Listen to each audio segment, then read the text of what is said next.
Welcome back to Tamil voice tales. நான் படித்து ரசித்த அழகான கதையை உங்களோடு பகிர்ந்து கொள்ள விரும்புகிறேன். வாங்க கண்ணை மூடிட்டு கதை கேட்க போகலாம். உனக்கு என்ன பைத்தியம் பிடிச்சிருக்கா? இந்த விஷயம் யாருக்காவது தெரிஞ்சா நம்ம 2 பேரும் ஜெயிலுக்கு தான் போகணும். ஒரு ஆணின் குரலில் பயமும் ஆத்திரமும் சரிபாதி கலந்திருந்தது. எனக்கு அதை பற்றி கவலை இல்லை. இந்த பாவ மூட்டையை இனியும் என் மனசில் சுமக்க முடியாது. நீ என்கிட்ட பொய் சொன்ன. குழந்தைய ஒரு பாதுகாப்பான இடத்துல சேர்ப்பேன்னு தான் சொன்னேன். ஆனால் குப்பைத்தொட்டியில் வீசிட்டு வந்துட்டேன். அந்த பெண்ணின் குரலில் விக்கல் கலந்த அழுகையும் தீராத குற்ற உணர்ச்சியும் இருந்தது. உன் வாயை மூடு. நடந்தது நடந்துருச்சு. இனியும் நீ வாயை திறந்தா நீயும் அதே குப்பை தொட்டியில் தான் கிடக்கணும். அழுது பார்க்க கூட ஆள் இருக்காது. அந்த ஆள் அவளது கையை முரட்டுத்தனமாக திருகி மிரட்டி ஒரு இருட்டு அறைக்குள் தள்ளிவிட்டு கதவை பூட்டினான். இந்த கொடூரமான ரகசியத்தின் விளைவு பல ஆண்டுகள் கழித்து அதே ஊரில் எதிரொலிக்கப் போகிறது. என் பெயர் கயல்விழி. நான் ஒரு ஏழ்மையான குடும்பத்தை சேர்ந்தவள். என் அப்பா ஒரு சாதாரண கட்டிட தொழிலாளி. நாள் முழுக்க சாந்தும் மண்ணும் சுமந்து உழைப்பவர். நாங்கள் 5 பெண் பிள்ளைகள், கடைசியாக ஒரு தம்பி. மூத்தவள் என்பதால் விவரம் தெரிந்த நாளிலிருந்தே குடும்ப பொறுப்புகள் என் தோள் மேல் விழுந்து விட்டன. 8ஆம் வகுப்பு வரை மட்டுமே படித்த என்னால் குடும்ப சூழல் கருதி படிப்பை தொடர முடியாமல் வீட்டு வேலைகளை கவனிக்கத் தொடங்கினேன். எங்கள் வீட்டின் உதிர்ந்த சுவர்களும் கிழிந்த உடைகளும் எங்கள் வறுமையை ஊருக்கே பறைசாற்றின. அப்பா, இன்னைக்கு வேலை எப்படி இருந்தது? மாலையில் வீட்டுக்குள் நுழைந்த அப்பாவிடம் ஒரு செம்பு தண்ணீரை நீட்டியபடி கேட்டேன். என்னத்த சொல்ல மகளே, இன்னைக்கு முழு கூலி கூட கிடைக்கல. மேஸ்திரி பாதியை பிடிச்சுக்கிட்டாரு. அப்பா தன் அழுக்கு துண்டால் வியர்வையை துடைத்தபடி கயிற்றுக்கட்டிலில் அமர்ந்தார். ஒரு ஏழை தந்தையின் இயலாமை அவர் குரலில் அப்பட்டமாக தெரிந்தது. நீங்க கவலைப்படாதீங்கப்பா. பருப்புல கொஞ்சம் அதிகமாக தண்ணி ஊத்திட்டேன். எல்லாருக்கும் வயிறு நிறையும். நான் புன்னகையோடு அவர் காய்த்த கைகளை அழுத்தி விட்டேன். நான் வளர வளர என் கல்யாணத்தை பற்றிய கவலை அப்பாவை ஒரு கரையான் போல உள்ளுக்குள் அரித்து கொண்டிருந்தது. கயல்விழி, அப்பா, பிள்ளைகள் வேகமாக வளர்றாங்க. ராத்திரியில் எனக்கு தூக்கமே வரமாட்டேங்குது. ஊர் உலகம் தப்பாக பேசுது. அடுப்படியில் அமர்ந்து ஒரு வாய் சோற்றை மென்றபடி அம்மா வேதனையோடு சொன்னார். விதிப்படி தான் நடக்கும். நான் என்ன வேணும்னா என் பொண்ணை வீட்டில் உட்கார வச்சிருக்கேன்? அப்பா தலையை தொங்க போட்டு பேசினார். இறுதியாக எங்கள் பிரார்த்தனை கேட்கப்பட்டது. ஒரு நல்ல இடத்திலிருந்து எனக்கு வரன் வந்தது. மாப்பிள்ளை என்னை விட சற்று வயதில் மூத்தவர் என்றாலும் ஓரளவு வசதியான நடுத்தர குடும்பம். வாழ்த்துக்கள் அண்ணே, உங்கள் தலையெழுத்து மாறிடுச்சு. நல்ல இடத்துலேருந்து சம்பந்தம் வந்திருக்கு. அந்த தெருவில் வரன் பார்க்கும் மாமி வந்து சொன்னாள். மாமி, நாங்கள் ஏழைங்க. பொண்ணை வெறும் கையோடு அனுப்பி வைக்கத்தான் எங்ககிட்ட வசதி இருக்குது. சீர்சனத்தை பற்றியெல்லாம் எங்களால் யோசிச்சு கூட பார்க்க முடியாது. அம்மா கைகூப்பி தன் பயத்தை சொன்னார். நீ கவலைப்படாத. அவங்களுக்கு நகை நட்டு வேண்டாம். வீட்டு வேலையை சரியாக செய்கிற குணமான பொண்ணு வேணுமாம். கயல்வழியை நான் ரொம்ப புகழ்ந்து பேசிட்டேன். அவங்க சம்மதிச்சிட்டாங்க. மாமி தந்த நம்பிக்கையில் அம்மா உடனே சம்மதித்தார். கல்யாண நாள் நெருங்கியது. சீர்கொடுக்க வசதி இல்லாததால் பழைய துணிகளை தைத்து புது துணிகளாக்கினோம். அம்மா சேர்த்து வைத்திருந்த சில பாத்திரங்கள், அதுதான் என் சொத்து. மிக எளிமையாக திருமணம் முடிந்து நான் புகுந்த வீட்டிற்கு வந்தேன். என் கணவர் கார்த்திக் மிகவும் அமைதியானவர், அன்பானவர். கயல்விழி, நீ இந்த வீட்டுக்கு வந்ததே எனக்கு பெரிய சந்தோஷந்தான். நீ என்ன கொண்டு வந்த, என்ன கொண்டு வரலன்னு எனக்கு கவலை இல்லை. உன்னை நான் கண்ணும் கருத்துமா பார்த்துப்பேன். திருமணமான முதல் இரவிலேயே கார்த்திக் என் கைகளை பிடித்து சொன்னார். உங்களுடைய இந்த அன்புதான் எனக்கு பெரிய சீர். நானும் நெகிழ்ச்சியில் பதிலளித்தேன். கார்த்திக்குடன் நான் பேசிய மகிழ்ச்சியாக இருந்தாலும் மற்றவர்களின் பார்வை நன்றாக இல்லை. கார்த்திக்கு 2 சகோதரர்கள். அவர்களின் மனைவிகள் வசதியான வீட்டு பெண்கள். அவர்கள் வரும்போது கட்டில், பீரோ, நகை என நிறைய கொண்டு வந்திருந்தார்கள். இவளை பாரு, வாய் பேச முடியாத ஊமை மாதிரி உட்கார்ந்துருக்கா. ஒன்றுமே கொண்டு வராம அவர்கள் என்னை கிண்டல் செய்ய தொடங்கினர். ஏழை வீட்டு பொண்ணுங்கெல்லாம் இப்படித்தான் இருப்பாங்க. பேசுறதுக்கு நாகரிகம் கிடையாது. உடுத்துறதுக்கு ஒரு தகுதியும் கிடையாது என்று என் மாமியார் முற்றத்தில் அமர்ந்து கொண்டு என் மூத்த ஓரகத்தியுடன் பேசிக்கொண்டிருந்தார். சமையலறையில் நின்று கொண்டிருந்த எனக்கு அது தெளிவாக கேட்க வேண்டும் என்பதற்காகவே அவர் குரலை உயர்த்தி பேசினார். விடுங்க அத்தை, அவ பக்கத்துல உட்காரவே நமக்கு ஒரு மாதிரி இருக்கு. கார்த்திக் அண்ணனுக்கு இந்த பிச்சைக்காரிடம் என்னதான் பிடிச்சதோ தெரியல என்று தன் கையில் இருந்த தங்க வளையல்களை கலகலவென்று ஆட்டியபடி இளைய ஓரகத்தியால் கேவலமாக பேசப்பட்டாள். நான் சமையலறை கதவின் பின்னால் நின்று மௌனமாக அழுதேன். வெளியே வந்து அவர்களுடன் நான் எந்த வாக்குவாதமும் செய்யவில்லை. மாமியார் அந்த 2 மருமகள்களையும் தலைமேல் வைத்து தாங்குவார். அவர்களுக்கு அவ்வளவு மரியாதை தருவார். ஆனால் என்ன மட்டும் வீட்டு வேலைக்காரியைப் போல நடத்துவார். விடிய காலையிலேயே எழுந்து முழு வீட்டிற்கும் டிஃபன் செய்வது, பெருக்கி துடைப்பது, துணி துவைப்பது என அனைவரின் அற்பத்தனமான கட்டளைகளையும் நிறைவேற்றுவது என் கடமையாகி போனது. கயல்விழி, இன்னும் எனக்கு டீ வரல, சமையலறையில் தூங்கிட்டு இருக்கியா என்று ஒரு ஓரகத்தியால் தன் அறையிலிருந்து கத்தினாள். இதோ கொண்டு வரேன், பால் பொங்கிட்டு இருந்தது என்று பயத்துடன் பதிலளித்தபடி ஓடினேன். ஆனால் என் கணவரின் அன்பு மட்டும் எனக்கு துணையாக இருந்தது. கார்த்திக் மாலையில் வேலை முடிந்து வந்ததும் என் சோர்வெல்லாம் மறைந்துவிடும். அவரது ஒரு புன்னகையே எனக்கு போதுமானதாக இருந்தது. அவர் அருகில் இருக்கும்போது மற்றவர்களின் வசவுகள் எனக்கு பொருட்டாக தெரியவில்லை. திருமணமான 5 மாதங்களிலேயே குடும்ப முன்னேற்றத்திற்காக கார்த்திக் வெளிநாடு செல்ல முடிவெடுத்தார். ஒரு இரவு என் கைகளை பிடித்து கொண்டு வருத்தத்துடன் தன் முடிவை சொன்னார். என்னை விட்டுட்டு போயிட்டீங்கன்னா நான் இங்கே எப்படி தனியாக இருப்பேன்? அவங்க பேசுகிறத பற்றி எனக்கு கவலை இல்லை. நான் வெறும் பழைய கஞ்சியை கூட குடிச்சுப்பேன். நீங்கள் என் கூடவே இருங்க என்று அழுது கொண்டே அவர் கையை இறுக பற்றினேன். தைரியமாக இரு கயல்விழி, இது நம்முடைய எதிர்காலத்துக்காக தான். சீக்கிரமே திரும்பி வருவேன், இது என் சத்தியம் என்று என் கண்ணீரை துடைத்து தேற்றினார். கடைசியில் அந்த கடினமான நாள் வந்தது. நான் கதறி அழ கார்த்திக் என்னை பிரிந்து வெளிநாடு சென்றார்.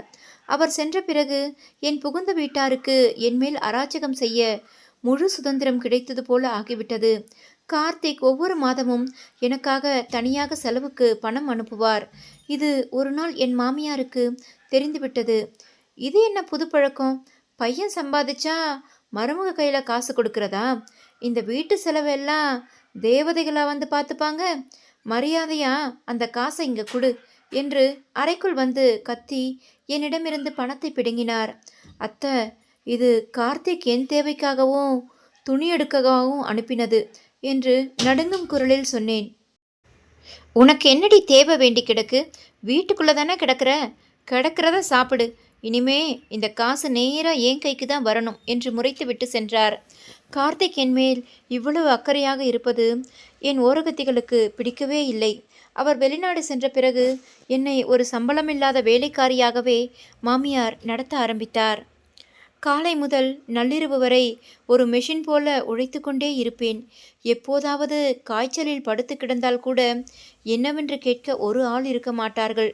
காய்ச்சல்னு சாக்கு சொல்லிட்டு, படுத்துட்டியா சோம்பேறி, எழுந்து போய் ராத்திரி சாப்பாடு செய், உன் மாமனார் வரப்போறாரு, குழந்தைகளுக்கும் பசிக்குது என்று என் தலைமாட்டில் நின்று இரக்கமின்றி உத்தரவிட்டார் மாமியார். கடுமையான காய்ச்சலில் நான் நடுங்கிக் கொண்டிருந்தேன். அத்தை, ரொம்ப ரொம்ப தலைவலிக்குது.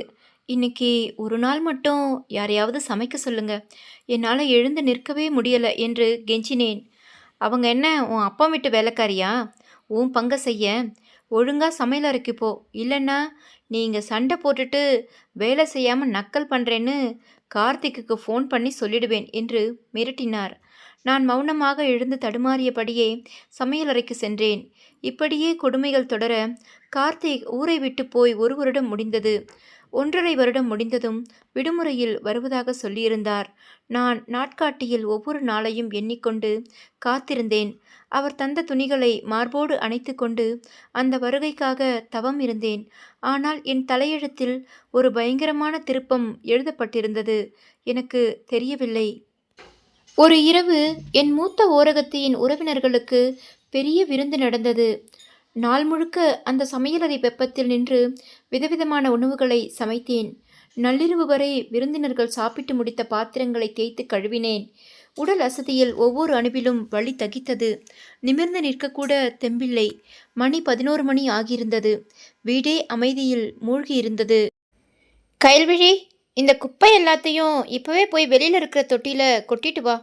ராத்திரி முழுக்க வீட்டுக்குள்ளே இருந்தா நாத்தம் எடுக்கும் என்று மாமியார் அதிகாரமாக கட்டளையிட்டார். அத்தை, நேரம் ரொம்ப ஆயிடுச்சு. தெருவும் இருட்டாக இருக்கு. எனக்கு பயமாக இருக்கு. நாளைக்கு காலையில் விடிஞ்சதும் வேலையாக கொட்டிடுறேன் என்று நனைந்த கைகளை துடைத்தபடி கெஞ்சினேன். என்கிட்டயே எதிர்த்து பேசுறியா? சொன்னதை உடனே செய், இல்லைன்னா உன்னையும் அந்த குப்பையோட சேர்த்து வெளியில் தள்ளிடுவேன். ராத்திரி முழுக்க ரோட்டில் தான் கிடக்கணும் என்று கோபத்தில் கத்தினார். வீட்டில் நடக்கும் இந்த அசிங்கமான வேலைகளை பற்றி என் கணவருக்கு தெரியாது. நானும் சொன்னதில்லை. வீட்டு வேலைதானே, அம்மா வீட்டிலும் செய்தவைதானே என்று நினைத்து கொள்வேன். ஆனால் அந்த இருண்ட இரவில் குப்பை கொட்ட செல்வது என் வாழ்க்கையையே தலைகீழாக மாற்றப் போகிறது என்று எனக்கு தெரியாது. பயத்துடன் அந்த பெரிய குப்பையை தூக்கி கொண்டு வீட்டை விட்டு வெளியே வந்தேன். தெருவே வெறிச்சோடி கிடந்தது. தூரத்தில் ஒரு தெருவிளக்கு மட்டும் மங்கலாக எரிந்து கொண்டிருந்தது. குளிர்காற்று பலமாக வீச தெருநாய்கள் ஊளையிட்டன. தெருவின் கோடியில் ஒரு பாழடைந்த இடத்திற்கு பக்கத்தில்தான் குப்பை தொட்டி இருந்தது. பயத்தில் வேக வேகமாக எடுத்துக்கொண்டு குப்பையை உள்ளே வீசினேன். திரும்பி வர முயன்றபோது மிக மெல்லிய விக்கல் சத்தம் கேட்டது. அது ஒரு பச்சிளம் குழந்தையின் அழுகுரல். என் கால்கள் அப்படியே உறைந்து போயின. இந்த நள்ளிரவில் இந்த பாழ்வெளியில் ஒரு குழந்தையா என்று திடுக்கிட்டு நாலாபுரமும் பார்த்தேன். முதலில் அது என் மனப்பிரமை என்று நினைத்து பயத்தில் வீட்டுக்கு ஓட பார்த்தேன். ஆனால் என் மனசாட்சி என்னை விடவில்லை. அந்த குரல் குளிரால் நடுங்கி மெலிதாக கொண்டே போனது. தைரியத்தை வரவழைத்து கொண்டு மீண்டும் அந்த தொட்டியின் அருகே சென்று எட்டி பார்த்தேன். அந்த மங்கலான வெளிச்சத்தில் நான் கண்ட காட்சி என் இதயத்தையே துடிக்க மறக்க செய்தது. குப்பை கூலங்களுக்கு நடுவே அழுக்கிலும் இரத்தக்கரையிலும் தோய்ந்த ஒரு பழைய துணியில் சுற்றப்பட்ட நிலையில் ஒரு பச்சிலம் குழந்தை கிடந்தது. அது கதறி அழுது கொண்டிருந்தது. அதன் பிஞ்சு முகம் மண்ணும் தூசியுமாக இருந்தது. சுற்றிலும் ஈக்களும் பூச்சிகளும் மொய்த்து கொண்டிருந்தன. ஐயோ கடவுளே, எந்த பாவி இப்படி ஒரு அநீதியை செய்தான்? எந்த கல் நெஞ்சக்காரன் இந்த தேவதையை இங்கே வீசி சென்றான்? என் வாயிலிருந்து அலறல் வந்துவிட்டது. எனக்கு இன்னும் குழந்தை பிறக்கவில்லை. ஆனால் அந்த குழந்தையின் அழுகையை பார்த்ததும் என்னுள்ளே இருந்த தாய்மை பொங்கி எழுந்தது. பயம், குளிர், அதிர்ச்சி என எல்லாம் சேர்ந்து என் உடல் நடுங்கியது. கண்களில் கண்ணீர் ஆறாக பெருகியது. குப்பை நாற்றத்தை பொருட்படுத்தாமல் என் கைகளை நீட்டி அந்த பிஞ்சு உயிரை தூக்கினேன். அந்த குழந்தை குளிரால் நீல நிறமாக மாறி நடுங்கிக் கொண்டிருந்தது. உடனே என் சேலை தலைப்பால் அதை சுற்றி அணைத்து கொண்டேன். சுற்றிலும் தேடி பார்த்தேன். யாராவது தவறுதலாக விட்டு சென்றிருப்பார்களா அல்லது யாராவது தேடி வருவார்களா என்று. ஆனால் அந்த நிசப்தமான இரவில் நாய்களின் ஊளையும் காற்றின் இரைச்சலும் தவிர வேறெந்த சத்தமும் இல்லை. பிறகுதான் ஒரு பயங்கரமான எண்ணம் வந்தது. இதை நேசிப்பதற்கு ஒரு ஜீவன் இருந்திருந்தால் இந்த குழந்தை இப்படி குப்பை தொட்டியில் கிடந்திருக்காது. நான் இங்கேயே விட்டுவிட்டு போனால் விடுவதற்குள் பூச்சிகளும் நாய்களுக்கும் இது உணவாகிவிடும். மாட்டேன், அப்படி நடக்க விட மாட்டேன் என்று அந்த குழந்தையை என் மார்போடு அணைத்து கொண்டேன். ஆனால் ஒரு கொடூரமான உண்மை என் முன்னால் நின்றது. இந்த குழந்தையை நான் வீட்டுக்கு கூட்டிக் கொண்டு போனால் என் மாமியாரும் புகுந்த வீட்டினரும் என்ன செய்வார்கள்?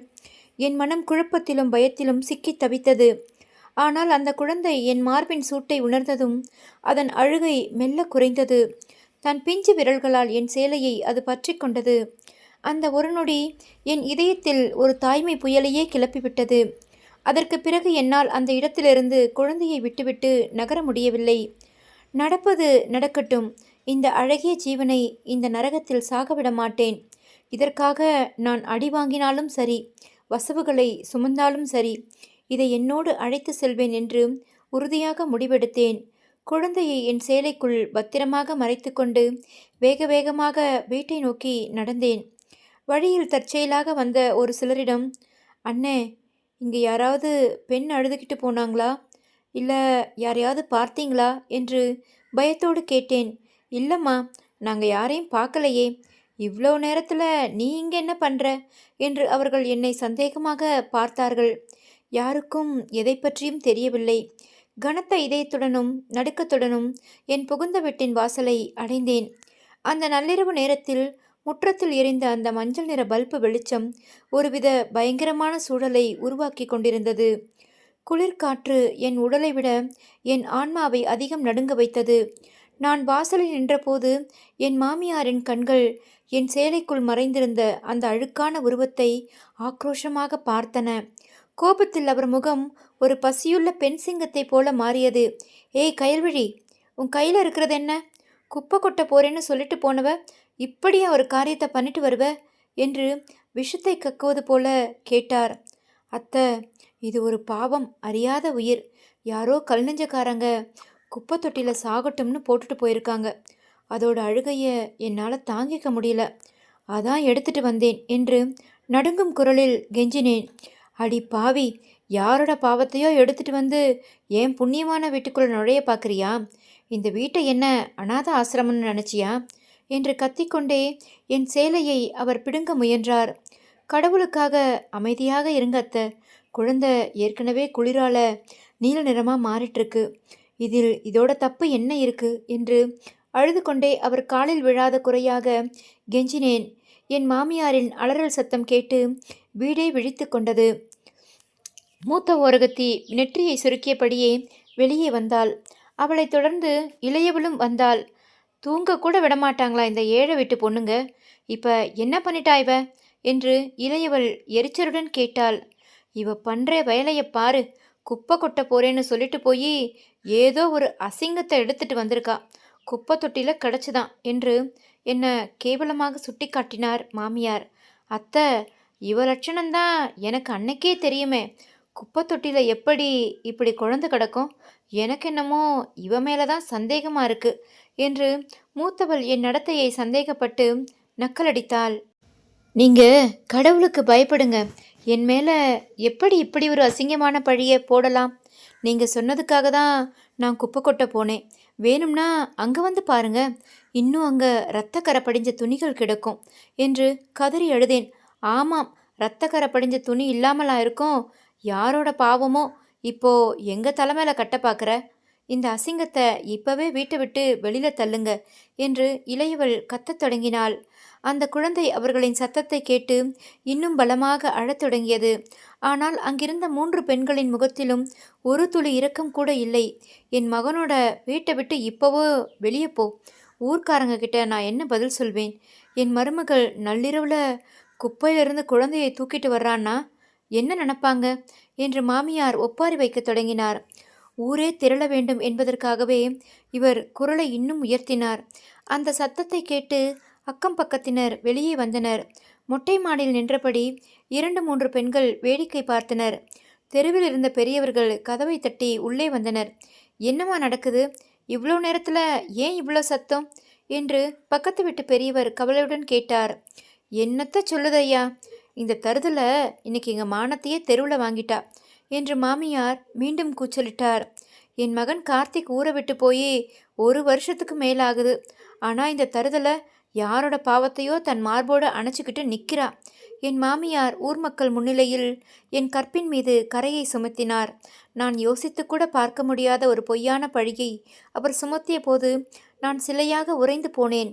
ஒரு பெண்ணை உயிரோடு புதைப்பதற்கு இந்த அவதூறு போதுமானதாக இருந்தது. ஐயோ, என்ன ஒரு அடாவடி பெண் இவள்! புருஷன் வெளிநாட்டில் ரத்தம் சிந்தி உழைக்கிறான், இவ இங்கே இப்படி ஒரு காரியத்தை பண்ணிட்டுருக்காளே என்று ஒரு பக்கத்து வீட்டுக்காரி தன் சேலை தலைப்பை பல்லால் கடித்தபடி ஏளனமாக பேசினாள். பார்க்கத்தான் லட்சணமாக இருந்தா, ஆனால் இவ சரியான கில்லாடியாக இருப்பா போல. ஏழை வீட்டு பொண்ணுங்க காசுக்காக எதையும் செய்வாங்கன்னு இன்னொருத்தி என் ஓரகத்திக்கு ஜே போட்டாள். அத்தை, என்ன பேசுகிறீங்க? 24 மணி நேரமும் இந்த வீட்டுக்குள்ளே ஒரு மிருகம் மாதிரி வேலை செஞ்சுட்டு உங்கள் கண்ணு முன்னாடி தான் இருக்கேன். நான் இந்த வீட்டை விட்டு வெளியில் போனதே இல்லையே. சத்தியமா இந்த குழந்தைய நான் குப்பை தொட்டியிலிருந்து தான் தூக்கிட்டு வந்தேன். இது யாரோட குழந்தைன்னு கூட எனக்கு தெரியாது. என் மேலே இரக்கம் காட்டுங்க அத்தை. இப்படி ஒரு அசிங்கமான பழியை போடாதீங்க என்று அழுது கொண்டே அவர் காலில் விழ முயன்றேன். என்ன தொடாதே சீர்கெட்டவளே! என் அப்பாவி மகனை ஏமாத்திட்டு இப்போ குப்பை தொட்டின்னு கதை சொல்லி உன் பாவத்தை மறைக்க பார்க்குறியா என்று மாமியார் என்னை எட்டி உதைத்தார். பாருங்க மக்களே, இவ ஏழைன்னு நாங்கள் அடைக்கலம் கொடுத்தோம். ஒரு கூரையை தந்தோம், ஆனால் இவ எங்கள் முதுகுலையே குத்திட்டா என்று மூத்த ஓரகத்தி முதலை கண்ணீர் வடித்தாள். எல்லா பக்கத்திலிருந்தும் வசவுகளும் சாபங்களும் என் மேல் மழையாக பொழிந்தன. என் கையில் இருந்த குழந்தை பசியாலும் குளிராலும் வாடி மெல்ல முனகியது. அதன் நிலைமையை பார்க்க எனக்கு பொறுக்கவில்லை. ஒரு பக்கம் என் மானம் சிதறிக்கொண்டிருந்தது, இன்னொரு பக்கம் அந்த பிஞ்சு உயிர் ஊசலாடி கொண்டிருந்தது. ஊர்க்காரங்களே, நீங்கள் தான் சாட்சி. இவளை ஒரு நிமிஷம் கூட என் வீட்டில் வைக்க முடியாது. ஏய் கயல்விழி, பேசாம இந்த கழிவை எங்கிருந்து எடுத்தியோ அங்கேயே கொண்டு போய் போட்டுட்டு வா. இல்லைன்னா இப்போதே கார்த்திக்கு ஃபோன் பண்ணி உன் லட்சணத்தை சொல்லிடுவேன் என்று மாமியார் வாசலை நோக்கி விரலை காட்டினார். முடியாதத்த, வெளியில் கடும் குளிர் எடுக்குது. இது ஒரு உயிர். உங்கள் யாருக்கும் கொஞ்சம் கூட இரக்கம் இல்லையா? என் பயத்தை விட இப்போது என் தாய்மை மேலோங்கியது. நிமிர்ந்து நின்று முதலாக பதில் பேசினேன். எங்களுக்கு பாடம் சொல்லிக் கொடுக்க வரியா? நீயா போறியா இல்லை தள்ளிவிடவா? இந்த அசிங்கத்தை இப்போவே வெளியில் எரி. என் வீட்டை தீட்டுப்படுத்தாதே என்று கத்திய மாமியார் என் கையை பலமாக பற்றினார். நீங்கள் எனக்கு என்ன தண்டனை வேணும்னாலும் கொடுங்க, எப்போ வேணும்னாலும் அடிங்க.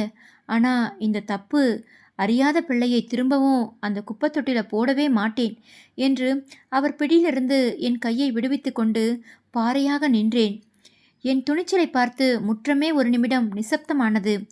அடி பாவி, என்னையே எதிர்த்து பேசுறியா?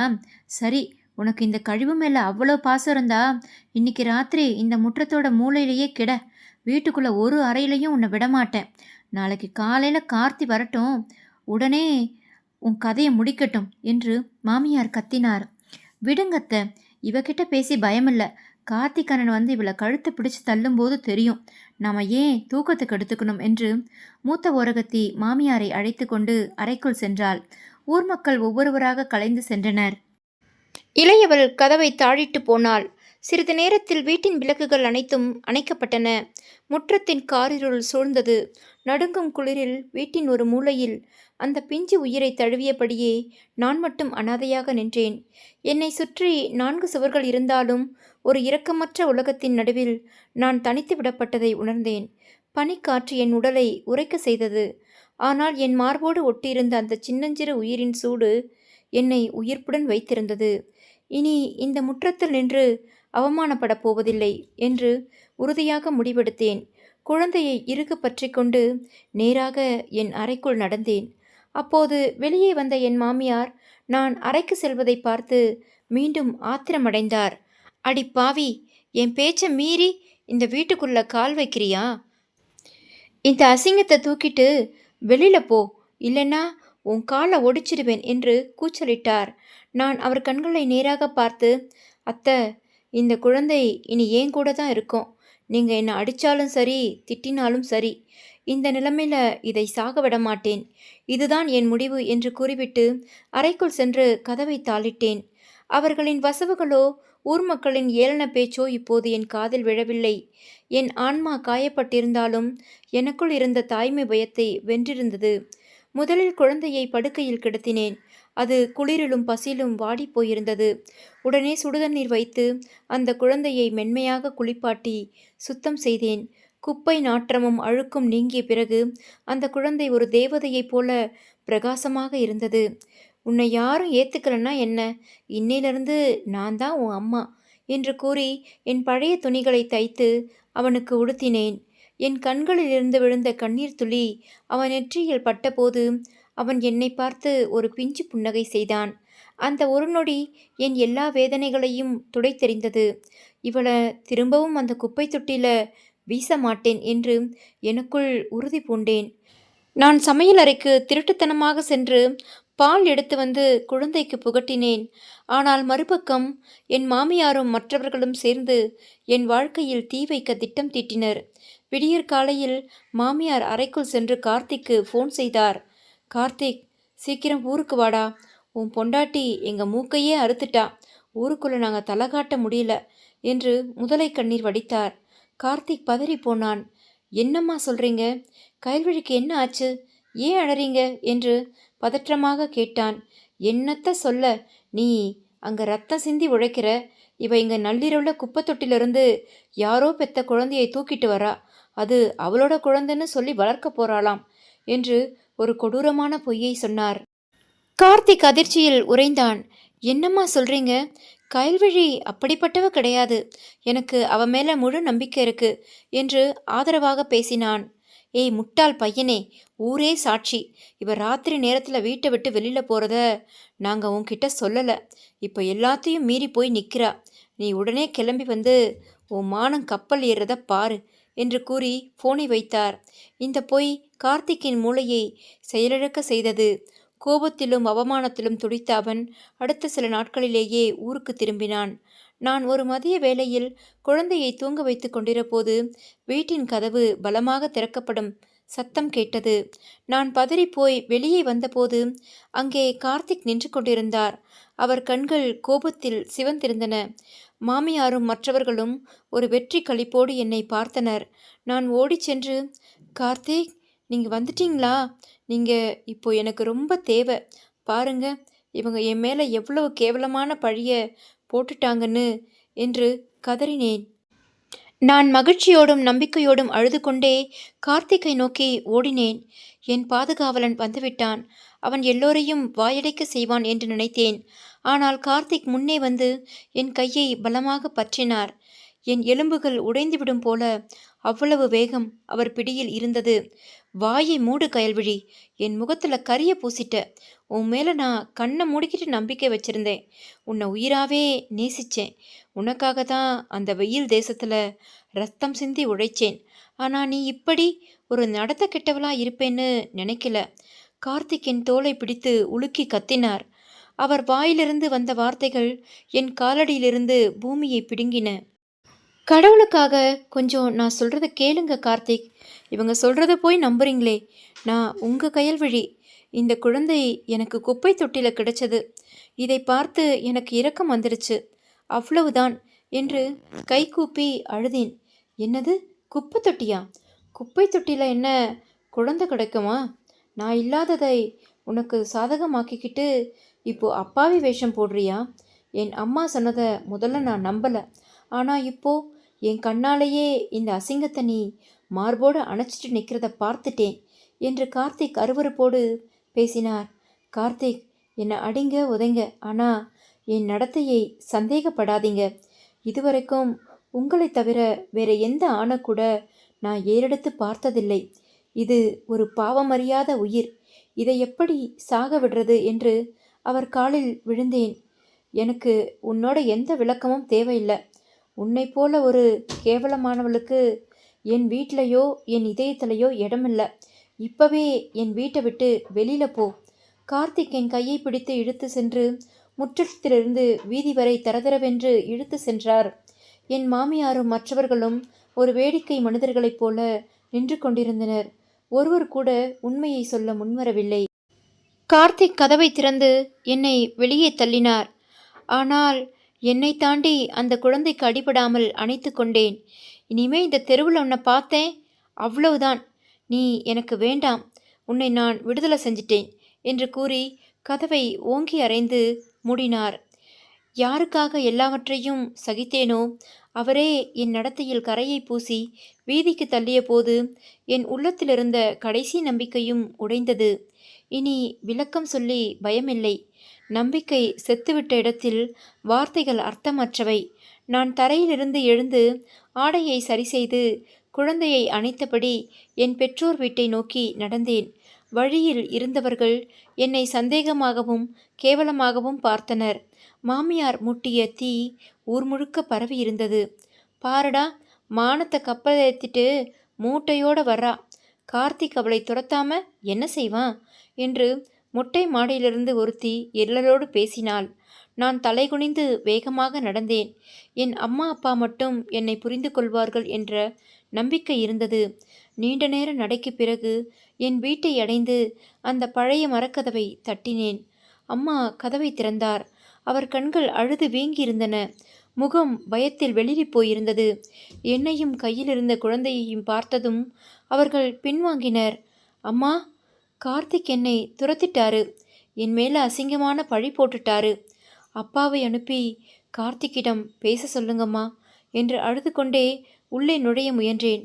ஆனால் கெட்ட செய்தி காற்றை விட வேகமாக பரவியிருந்தது. என் அம்மா என் முன்னால் கைகூப்பி நின்றார். கயல்விழி, தயவு செஞ்சு இந்த வீட்டுக்குள்ளே வராத.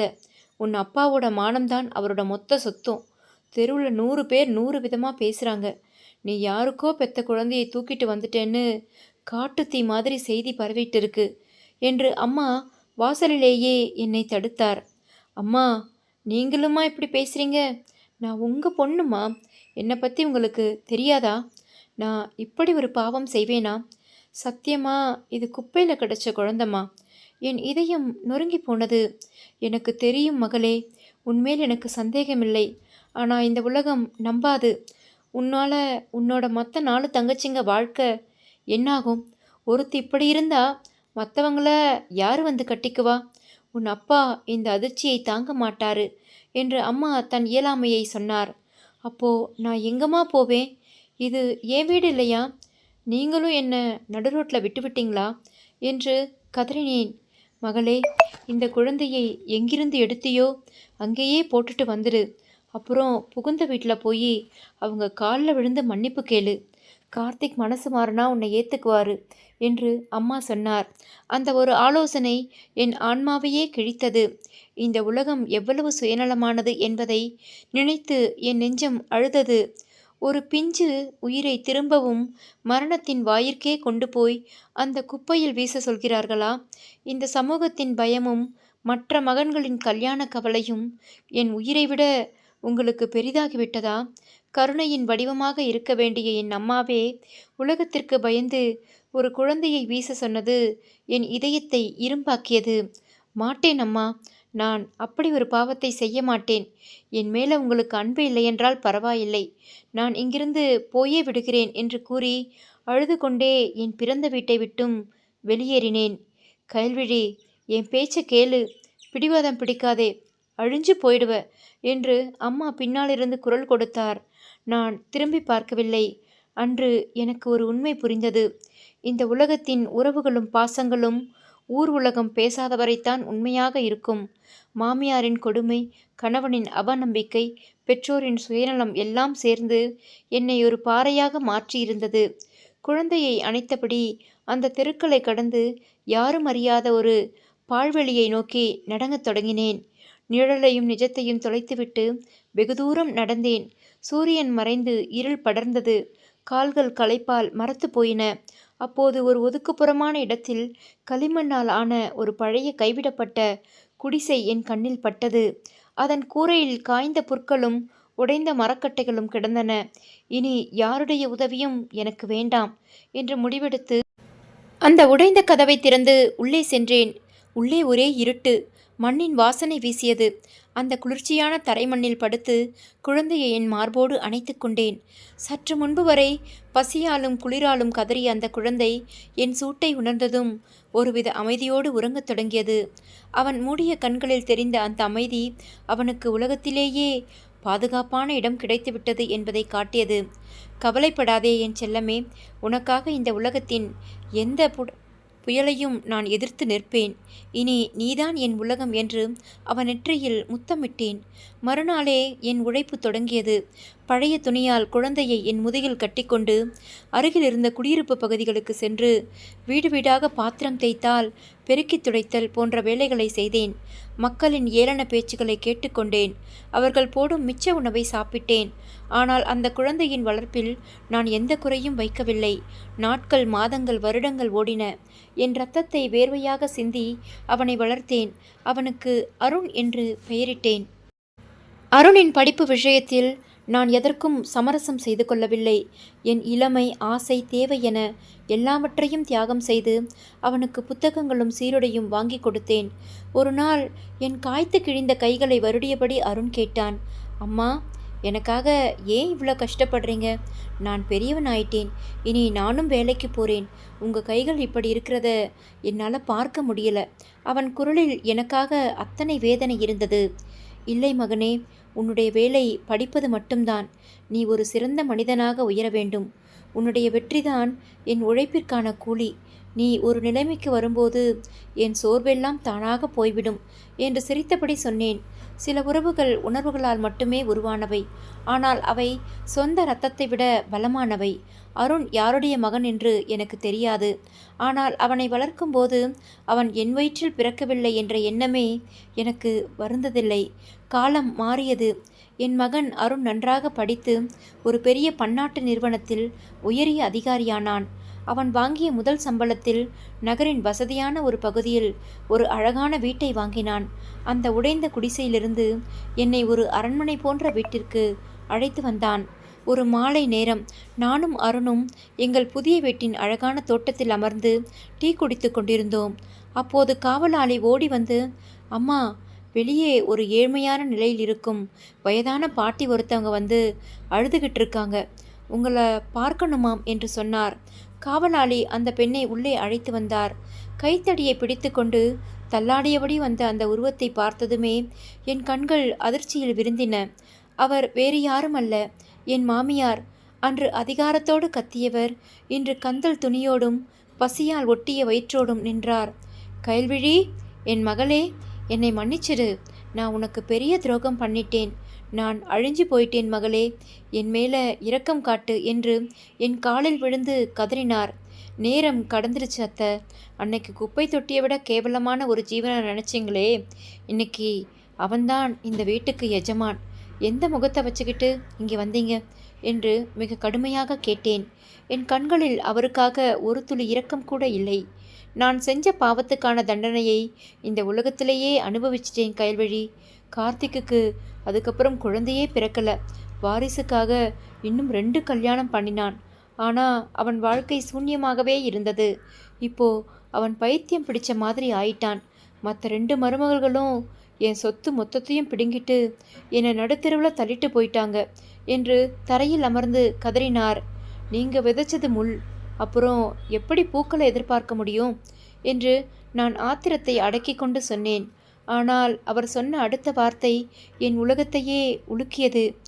கயல்விழி, என் மனசில் இருக்கிற பாரத்தை இறக்கி வைக்கணும். அருண் குப்பையில் கிடந்த அனாதை இல்லை, அவன் என் ரத்தம், என் வீட்டு வாரிசு. அந்த வார்த்தையை கேட்டதும் எனக்கும் அருணுக்கும் இடி விழுந்தது போல இருந்தது. என்ன சொல்கிறீங்க, உளராதீங்க அத்தை என்று கத்தினேன். அன்னைக்கு ராத்திரி எனக்கு ஞாபகம் இருக்கு. என் மூத்த மகன் ஒரு ஏழை வேலைக்கார பெண்ணிடம் தப்பு செஞ்சிட்டான். அந்த பாவத்தில் பிறந்த குழந்தைதான் அருண். விஷயம் தெரிஞ்சதும் என் மூத்த மகனும் அவன் பொண்டாட்டியும் சேர்ந்து அந்த குழந்தைய குப்பையில் வீசிட்டு வந்தாங்க. நான் அதை கேட்டுட்டு சும்மா இருந்தேன். என் மகன் செஞ்ச தப்பை மறைக்கவும் உன்னை வீட்டை விட்டு துரத்தவும் தான் உன் மேலே பழி போட்டேன் என்று அந்த பயங்கரமான ரகசியத்தை உடைத்தார். அந்த குடும்பத்தின் கேவலமான புத்தியை நினைத்து எனக்கு அருவருப்பாக இருந்தது. தன் சொந்த இரத்தத்தையே நாய்களுக்கு இரையாக்க துணிந்த அந்த பாவியை எண்ணி என் ஆன்மா நடுங்கியது. அருண் தன் கைகளை இறுக பற்றி கொண்டு ஆவேசமாக கேட்டான், உங்கள் குடும்ப கௌரவத்துக்காக ஒரு பிஞ்சு உயிரை சாக விட்டீங்க, ஒரு பெண்ணோட வாழ்க்கையை சிதைச்சிங்க. இப்போ எந்த உரிமையில் இங்கே வந்தீங்க? என்னை தெருவில் விட்டுடாத பேரனே, நான் பசியில் செத்துருவேன். உன்னோட காலணிகளை தச்சு கூட தரேன், என்னை ஒரு மூலையில் கிடக்க விடு என்று கை கூப்பினார். அருண் கோபத்தில் ஏதாவது செய்து விடுவானோ என்று பயந்தேன். ஆனால் நான் அவனுக்கு கற்றுக் கொடுத்தது அன்பையும் மன்னிப்பையும் தான். நாங்கள் உங்களைப் போல கல்நெஞ்சுக்காரர்கள் இல்லை. உங்களுக்கு இந்த வீட்டில் இடம் உண்டு, ஆனால் ஒரு வேலைக்காரியாக அல்ல, ஒரு மனிதராக. என் அம்மா எனக்கு உறவுகளை மதிக்கத்தான் சொல்லிக் கொடுத்திருக்காங்க என்று கூறி அவரை ஒரு விருந்தினர் அறையில் தங்க வைக்க அருண் உத்தரவிட்டான். அன்று பழி போட்டவர்கள் இன்று என் மகனின் அதிகாரத்தையும் அவன் என் மீது வைத்திருக்கும் மரியாதையையும் பார்த்து வாயடைத்து போயிருந்தார்கள். அருண் தன் வருமானத்தில் ஒரு பிரம்மாண்டமான அனாதை இல்லத்தை கட்டினான்.